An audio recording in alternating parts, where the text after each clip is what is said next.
विद्यार्थीगण, आज हम लोग पढ़ेंगे त्रिभुज का क्षेत्रफल, वो भी किसमें, डिटर्मिनेंट में। ठीक है, डिटर्मिनेंट की सहायता से त्रिभुज का क्षेत्रफल कैसे निकाला जाता है, उसी के बारे में आज हम लोग चर्चा करेंगे। तो त्रिभुज का क्षेत्रफल निकालते हैं बाबू कैसे, मान लेते हैं, माना कि a बराबर दिया हुआ है x1 y1, b equal to दिया हुआ है x2 y2 और c इक्वल टू दिया हुआ है x3 y3। ये क्या है, त्रिभुज के वर्टेक्स है। ये त्रिभुज के क्या है, वर्टेक्स। यदि त्रिभुज के वर्टेक्स का मतलब होता है शीर्ष दिया हुआ रहेगा, कोऑर्डिनेट दिया हुआ रहेगा। मान लेते हैं कि ऐसा है,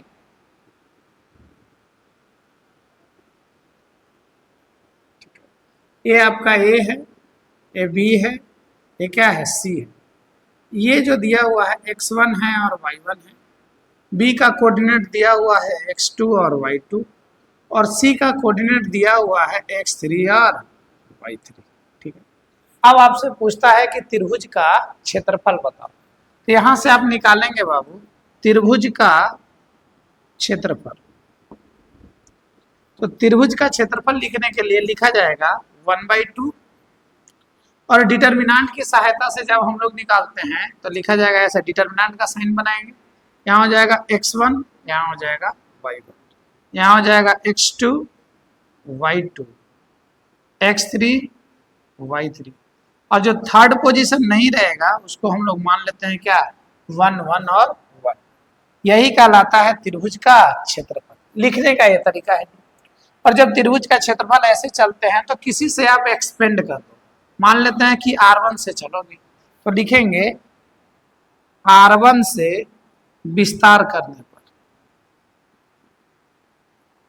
विस्तार करने पर। अब जब R1 से आप विस्तार करेंगे तो देखो क्या हो जाएगा, लिखा जाएगा क्या, त्रिभुज का क्षेत्रफल मतलब एरिया ऑफ ट्रायंगल क्या हो जाएगा, 1/2। अच्छा, जब आप एक्सपेंड करेंगे तो सबसे पहले लिया जाएगा क्या, x1, यहाँ लेंगे ऐसे x1 और ऐसे सिंबल बना देंगे डिटर्मिनेंट का। फिर क्या लिया जाएगा बताओ, माइनस में लिया जाएगा आपका y1, फिर डिटर्मिनेंट का साइन बनेगा और प्लस में लिया जाएगा आपका 1 और फिर से डिटर्मिनेंट का साइन बनेगा और ऐसे लग जाएगा बड़ी ब्रैकेट। ठीक है, जब आप x1 लेते हैं तो रो और कॉलम खत्म हो जाता है, क्या बचेगा, y2 1 y3 1, यहाँ लिखो y2 1 y3 1। ठीक है, यहाँ ये जब आप इसको लेंगे तो रो और कॉलम खत्म, x2 1 x3 1, यहाँ हो जाएगा बाबू x2 1 और x3 1। ठीक है, जब आप इसे लेंगे तो रो और कॉलम खत्म, ये और ये बचेगा, मतलब ये हो जाएगा x2 y2 x3 y3, ये बचेगा आपका। ठीक है, अब यहाँ से चलो, यहाँ हो जाएगा 1/2, यहाँ हो जाएगा क्या, x1, एक्सपेंड करो, इसको इसके साथ मल्टीप्लाई करते हैं तो यहाँ हो जाएगा y2 और माइनस हो जाएगा y1। ठीक है, माइनस क्या हो जाएगा y1। अब इसको इसके साथ मल्टीप्लाई करो तो यहाँ हो जाएगा x2 माइनस हो जाएगा x3 और प्लस हो जाएगा 1। यहाँ चलो, यहाँ लिखा जाएगा क्या, x2 y3 और माइनस y2 x3। ठीक है, ये पोजीशन हो जाएगा। अब इधर से चलो थोड़ा और देख लो कैसे लिखेंगे इसे, 1/2 समझना। अब यही आपका हो गया, आप या तो मल्टीप्लाई कर लो या डायरेक्ट वे में इसी को छोड़ दो, कोई टेंशन वाली बात नहीं है। यहाँ पर आप लिखोगे तो यहाँ हो जाएगा x1, यहाँ हो जाएगा y2 माइनस y1 और माइनस हो जाएगा y1, यह हो जाएगा आपका क्या, x2 माइनस x3 और प्लस 1 को आप 1 रहने दो या हटा दो, यहाँ हो जाएगा x2 y3 minus y2 x3। यही हो जाएगा आपका क्या, त्रिभुज का क्षेत्रफल। यह निकल करके जो आएगा बाबू, यही निकल करके आएगा त्रिभुज का क्षेत्रफल। ठीक है, तो त्रिभुज का क्षेत्रफल यही होता है भाई। डिटर्मिनेंट मेथड में इसी तरीके से त्रिभुज का क्षेत्रफल निकाला जाता है। अब इस पर क्वेश्चंस करेंगे। क्वेश्चंस में एक चीज और आएगा, यदि त्रिभुज के क्षेत्रफल में अगर कोलिनियर की बात करेगा, वर्ड क्या यूज करेगा नोट में समझ लो थोड़ा सा। यदि त्रिभुज के क्षेत्रफल में कोलिनियर आ जाए,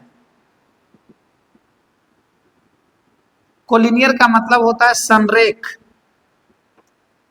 यदि त्रिभुज के क्षेत्रफल में कोलिनियर वर्ड यूज करता है तो यहां पर त्रिभुज का क्षेत्रफल जो लिया जाएगा, त्रिभुज का क्षेत्रफल, कोलिनियर वर्ड में त्रिभुज का क्षेत्रफल, त्रिभुज का क्षेत्रफल, तो जो त्रिभुज का आप क्षेत्रफल लेंगे वह लिया जाएगा 0। क्यों?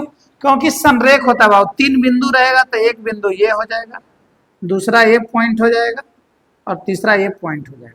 अब ये तीनों पॉइंट एक ही लाइन में रहेगा तो त्रिभुज का फॉर्मेशन होता नहीं है, तो क्षेत्रफल कैसे निकलेगा? इसीलिए त्रिभुज का क्षेत्रफल हम लोग ले लेते हैं 0। क्या है बाबू? 4.3।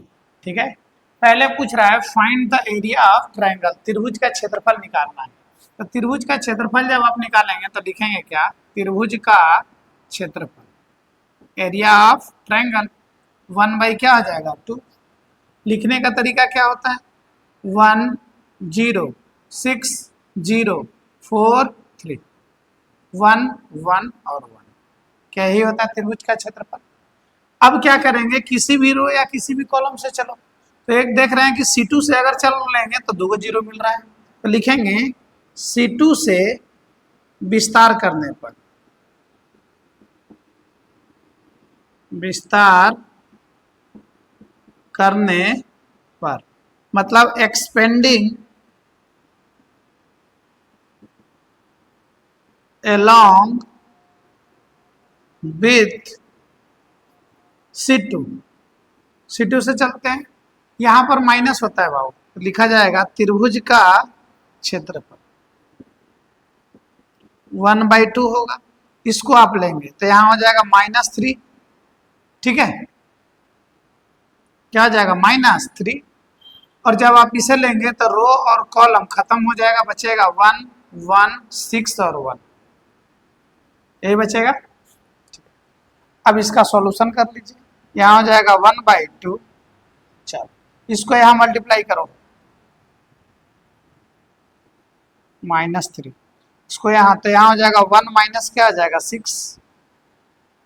ठीक है, 1/2, समझो थोड़ा। अब इसको करो, क्या हो जाएगा भाई? तो यहाँ पर जब आप करेंगे तो वैल्यू मिल जाएगा 1/2। ठीक, अब इसमें से इसको घटाओगे तो माइनस क्या आ जाएगा 5, और माइनस में से इसको माइनस से करोगे तो क्या आ जाएगा 15। तो आप बोल सकते हैं इसको कि 15/2 हो जाएगा, वैल्यू क्या हो जाएगा 15/2। इतना क्या आ जाएगा? स्क्वायर यूनिट, जिसको बोलते हैं वर्ग इकाई, वर्ग इकाई। अब जो इकाई रहेगा वही इकाई हो जाएगा आपका। ठीक है, आसान है। एक और देखो, देख लेते हैं इसको भी उसी तरीके से करेंगे, लिखेंगे त्रिभुज का क्षेत्रफल, क्या आ जाएगा 1/2, यहाँ लिखा जाएगा 2 7 1 1 10 8 1 1 1। ठीक है जी, निकालो, किसी से चल लो, लिखेंगे R1 से विस्तार करने पर, विस्तार करने पर R1 से एक्सपेंड कर रहे हैं, तो जब R1 से एक्सपेंड करेंगे तो हो जाएगा 1/2, इसको आप लेंगे तो हो जाएगा 2, इसे लिया जाएगा रो और कॉलम खत्म, 1 1 8 1, माइनस हो जाएगा 7। ठीक है जी, इसे लेंगे तो रो और कॉलम खत्म, 1 1 10 1। ठीक है, नेक्स्ट अब हो जाएगा क्या -1। ठीक है, नहीं +1, आप इसे लेंगे तो रो और कॉलम खत्म, 1 1 10 8, यही होगा। ठीक है, अब देखो यहाँ आ जाएगा 1/2। चलो देखो थोड़ा मल्टीप्लाई करो, 1 माइनस हो जाएगा 8,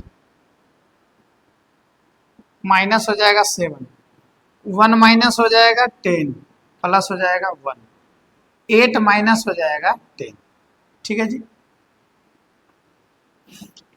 1/2, यहाँ आ जाएगा -7 और 2 से करोगे तो माइनस हो जाएगा 14। ठीक, अब देखो यहाँ हो जाएगा -9 और 9 को करोगे 7 से तो 9 7 63, प्लस में आ जाएगा कितना 63। ठीक है, यहाँ घटा दोगे बाबू तो आ जाएगा -2, तो यहाँ रह जाएगा -2। ठीक है, क्योंकि और तो कुछ होगा। अब देखो इसको क्या करेंगे, 1 बाई क्या आ जाएगा 2। यहाँ इसको एक काम करो, ए भी माइनस है ए भी माइनस है, तो हो जाएगा कितना 63 और माइनस कितना हो जाएगा 16। ठीक है, अब इसमें आएगा क्या आपका 47 और बस 47 ही तो बचेगा। तो आप लिख सकते हैं 47 और बाई क्या आ जाएगा 2, इतना हो जाएगा क्या स्क्वायर यूनिट। स्क्वायर यूनिट, ये क्या आ जाएगा स्क्वायर यूनिट, जिसको बोलते हैं वर्ग इकाई। ये हो जाएगा आपका आंसर। ठीक है, चलो इसको छापो फिर बताते हैं। ठीक है ना, सो डेट दी पॉइंट्स, आपको यह बताना है, सिद्ध करना है कि ए बी और C are collinear. Collinear means संरेख है। क्या है, संरेख है। ठीक है, चेक कर लेते हैं संरेख है कि नहीं। सबसे पहला काम आप निकालेंगे त्रिभुज का क्षेत्रफल, एरिया ऑफ ट्रायंगल। क्या होगा बाबू, लिखा जाएगा 1/2, फॉर्मेट तो वही बोलेगा, ए बी प्लस सी, क्या हो जाएगा बी सी प्लस ए, सी ए प्लस बी, 1 1 और 1। अब जब कोलिनियर बोल रहा है तो वैल्यू क्या हो जाएगा 0। ठीक है, 1/2 को इस साइड में भेज दो तो क्या हो जाएगा 0। बचेगा क्या यहाँ पर जी, त्रिभुज का क्षेत्रफल। यहाँ हो जाएगा A B C, B plus C, C plus A plus B, 1 1 1। Value क्या मिलेगा 0। एलएचएस को लेकर के चलो आरएचएस आ जाएगा। आप किसी से एक्सपेंड कर दो, समझे कि नहीं। एक्सपेंड करने की जरूरत नहीं है, प्रॉपर्टी लगा दो डायरेक्ट, समझे कि नहीं। आप प्रॉपर्टी भी लगा दोगे फिर भी आंसर दे देगा। चलो देख लेते हैं, एक बार कर लेते हैं, चलो कर लो। लिखेंगे R1 से विस्तार करने पर, विस्तार करने पर, एक्सपेंडिंग along with, क्या होगा R1। R1 से चल लो आप, तो त्रिभुज का क्षेत्रफल लिखोगे, त्रिभुज का क्षेत्रफल, एरिया ऑफ ट्रायंगल।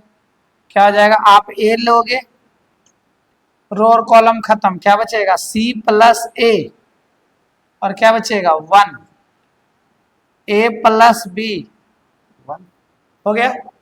फिर हो जाएगा माइनस, यहाँ हो जाएगा क्या बी प्लस सी। ठीक है जी, अब बी प्लस सी को जब आप लेंगे तो होगा क्या से समझो, यहाँ बचेगा बेटा क्या बी 1 सी 1। ठीक है, नेक्स्ट इसे लेंगे, रो और कॉलम खत्म, ए बचेगा, प्लस हो जाएगा आपका 1, क्या होगा, यहाँ हो जाएगा बी, बी प्लस ए, सॉरी सी प्लस ए, यहाँ हो जाएगा सी और ए प्लस, क्या यही होगा। अब इसको एक्सपेंड कर दे रहे हैं, यहाँ हो जाएगा क्या त्रिभुज का क्षेत्रफल।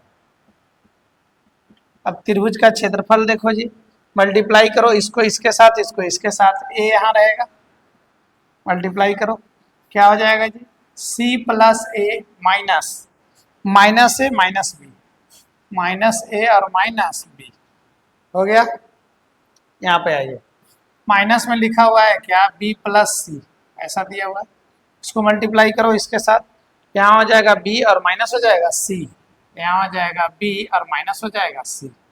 यहाँ पे आइए, ये क्या हो जाएगा प्लस, प्लस में आएगा, इससे मल्टीप्लाई करो, अब मल्टीप्लाई डायरेक्ट कर लो, यहाँ हो जाएगा क्या ए बी, बी ए लिखो या ए बी लिखो, यहाँ हो जाएगा क्या ए बी, और इसके साथ करिएगा तो प्लस हो जाएगा बी का स्क्वायर, इसके साथ मल्टीप्लाई करिएगा तो माइनस हो जाएगा सी का स्क्वायर, माइनस हो जाएगा ए सी। ठीक है, अब सब मल्टीप्लाई कर करके देख लो क्या होता है। यहाँ हो जाएगा त्रिभुज का क्षेत्रफल।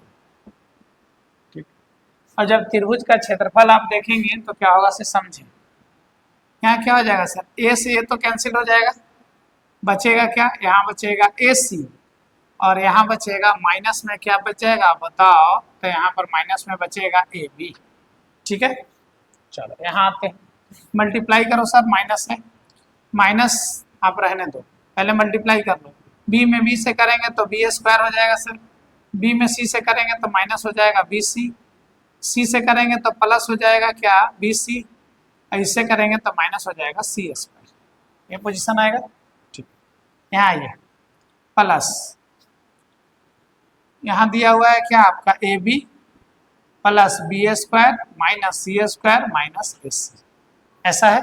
अब चलिए लिखते हैं त्रिभुज का क्षेत्रफल। यहाँ देखो क्या है सर, यहाँ दिया हुआ है आपका ए सी माइनस हो जाएगा ए बी माइनस माइनस से मल्टीप्लाई कर दो, minus B square plus B C minus B C, अच्छा प्लस बी सी और माइनस बी सी तो यही कट गया यार, यहाँ माइनस हो जाएगा क्या, माइनस माइनस प्लस हो जाएगा, क्या हो जाएगा सी स्क्वायर, अब प्लस हो जाएगा आपका क्या ए बी, प्लस हो जाएगा बी स्क्वायर माइनस हो जाएगा सी स्क्वायर और माइनस हो जाएगा ए सी, यही है। देख लेते हैं, कुछ कटने वाला है तो काट दो, ए सी प्लस में ए सी माइनस में उड़ गया, बी प्लस में बी माइनस में उड़ गया, सी प्लस में सी माइनस में उड़ गया, ए बी प्लस में ए बी माइनस में उड़ गया, वैल्यू क्या आ गया सर 0, तो आ गया आपका त्रिभुज का क्षेत्रफल, क्या आ गया 0। और जब त्रिभुज का क्षेत्रफल 0 आता है तो मैंने बताया था यही कहलाता है कोलिनियर, कोलिनियर यह आपका आरएचएस है, क्यों, क्योंकि यहाँ से जब हम लोग चले थे तो ये पोजीशन था हमारा एलएचएस। ठीक है, ठीक है। 3 नंबर क्वेश्चन में कह रहा है कि फाइंड द वैल्यू ऑफ के if area of triangle is दिया हुआ है 4, एरिया दिया हुआ है बाबू, चलो कोई बात नहीं, सॉल्यूशन देखिए कैसे करते हैं। लिखा जाएगा क्या, त्रिभुज का क्षेत्रफल, एरिया ऑफ ट्रायंगल आप लिखेंगे, यहाँ हो जाएगा 1/2। ठीक है, और जैसे ही एरिया ऑफ ट्रायंगल आप लिखेंगे तो यहाँ पर डिटर्मिनेंट लगाओ, के 0 4 0 0 2, ठीक है सर, यहाँ आ जाएगा 1 1 1, ऐसा होगा। और एरिया ऑफ ट्रायंगल आपका गिवन है कितना 4 देखिएगा, यहाँ आ जाएगा 1/2। अब इसको एक काम कर दो, एक्सपेंड कर दो C2 से, C2 से क्या करेंगे एक्सपेंड, लिख देंगे C2 से विस्तार करने पर, यहीं पर लिख दो C2 से विस्तार करने पर, जब C2 से आप विस्तार करिएगा तो क्या होगा से देखो, इस वाले पोजीशन को ले लेंगे तो -2 हो जाएगा सर, रो भी और कॉलम खत्म, तो क्या हो जाएगा 4 1 4 1, K1 4 1, ये बचेगा आपका। 2 से इसको उड़ा दो, एक काम करो 2 से मल्टीप्लाई कर दो तो यहाँ 8 हो जाएगा। ठीक है, अब देखो यहाँ पर क्या हो जाएगा -2, इसको यहाँ मल्टीप्लाई करो 4 और माइनस क्या हो जाएगा 4, यहाँ आ जाएगा 8 = 2। चलो इसको मल्टीप्लाई करो, माइनस हो जाएगा 2K, अब प्लस हो जाएगा 8। ठीक है, अब एक काम करो, ये +8 है तो इसको ही साइड में ले लो, तो आ जाएगा तो क्या हो जाएगा -8, तो यहाँ हो जाएगा बाबू -2K = क्या हो जाएगा, देखो ना यहाँ मल्टीप्लाई करिएगा तो यहाँ हो जाएगा -2, इसको माइनस से करिएगा तो प्लस हो जाएगा 8। ठीक है, अब होगा क्या कि इसको ही साइड में लाओगे तो वैल्यू हो जाएगा 0, तो K का वैल्यू आ जाएगा 0 से। 4 नंबर में कहता है find the equation of line joining 1 2 3 6 using determinant. Determinant method से आपको इक्वेशंस निकाल लेने हैं, कोई बात नहीं। चलो सबसे पहले आप करेंगे क्या, एरिया ही निकालेंगे जी, एरिया ऑफ ट्रायंगल में त्रिभुज, क्या लिखेंगे त्रिभुज का क्षेत्रफल, यहाँ हो जाएगा 1/2, यहाँ हो जाएगा 1 2 3 6। एक काम करेंगे, जो थर्ड साइड आपका नहीं गिवन है, एक को मानेंगे x और दूसरे को मानेंगे y। ठीक है, मीन्स ए हो गया, आप मान सकते हैं यहाँ से लिखिएगा माना कि, ऐसे लिखेंगे माना कि a = हो जाएगा 1 और 2, b = हो जाएगा 3 और 6, और c = हो जाएगा x और y। ठीक है, तीनों साइड हो गए। अब यहाँ से त्रिभुज का क्षेत्रफल निकालेंगे। अब इस क्षेत्रफल को 0 के बराबर हम लोग रख देंगे। इतना बराबर क्या लेना पड़ेगा, क्योंकि लाइन निकालना है तो किसके बराबर रखना पड़ेगा, 0। अब ये वाला वैल्यू इधर चला जाएगा तो ऑटोमेटिक 0 हो जाएगा। तो त्रिभुज का क्षेत्रफल जो निकल करके आएगा यहाँ से, आप किसी से एक्सपेंड कर दो, लिखेंगे R1 से विस्तार करने पर, विस्तार करने पर जब R1 से विस्तार करेंगे तो 1 हो जाएगा, और जब रो हो जाएगा तो 6 1 y और 1 हो जाएगा -2। ठीक है, यहाँ हो जाएगा 3 1 x और क्या हो जाएगा 1 और प्लस हो जाएगा 1। यहाँ हो जाएगा 3 6 x और क्या हो जाएगा y। इतना इक्वल टू क्या लेना है, 0। सॉल्यूशन देखिए, मल्टीप्लाई करो तो यहाँ हो जाएगा 6 माइनस वाई, ठीक है, माइनस हो जाएगा सर 2, इसको मल्टीप्लाई करोगे तो 3 माइनस हो जाएगा x और प्लस हो जाएगा 1। इसको 1 लिखने की जरूरत नहीं है, ठीक है। इसको जब आप चलेंगे सर तो क्या हो जाएगा सेशन में, इससे जब आप करेंगे तो यहाँ हो जाएगा 3y और माइनस हो जाएगा 6y, सॉरी 3x, 3y तो ठीक है, 6x होगा, इतना इक्वल टू क्या होगा 0। इसको देखो, यहाँ आ जाएगा 6 माइनस वाई माइनस 6 और प्लस हो जाएगा 2x। यहाँ देखिए माइनस हो जाएगा प्लस 3y और माइनस हो जाएगा 6x इक्वल टू 0।